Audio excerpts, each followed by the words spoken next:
Cái say mani ya khung lão khuê Giêsu ý ho sáng dòng đã ở ai yam cơ lá cho nghe lại ya bang ở la khuê cho ở gam mai ga du chỉ đâu lấy ngay cái gửi lòng xa ada o ngài ya do huma hơ bu i nhà na nó bị bụi là xe e khó ngờ nữ hăng thả bị biểu lo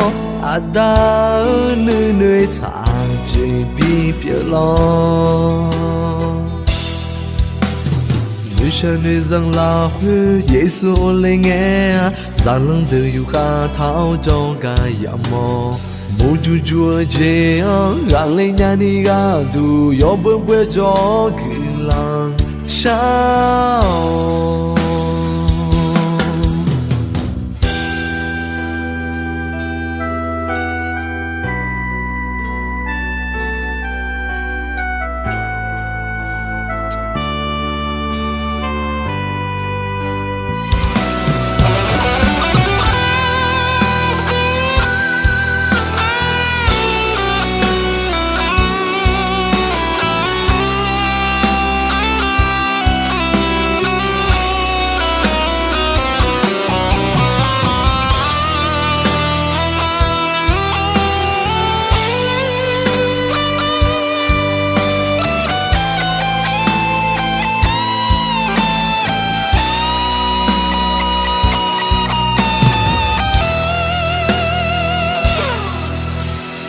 cái say mani ya khung lão khuê Giêsu ý ho sáng dòng đã ở ai yam cơ lá cho nghe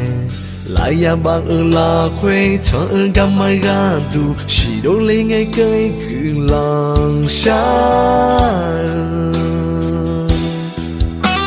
ada o ngài ya do huma hơ bu i nhà na nó bị bụi là xe e khó ngờ nữ hăng thả bị biểu lo đã nữ nơi thả chỉ bị biểu lo nữ cha nơi rằng là huế Giêsu lên nghe rằng lần từ yêu khá tháo cho cả ya mò mô chú chúa chê gàng lên nhà đi gà đủ yo bước bước cho kỳ làng sao ada o ngã ya do không mà hơn đủ ý nhà na nó bị bụi là xe ngã ở nữ hăng thả bị bia lo đã ở nữ người thả chỉ bị bia lo đã o ngã ya do không mà hơn bụi nhà na nó bị bụi là xe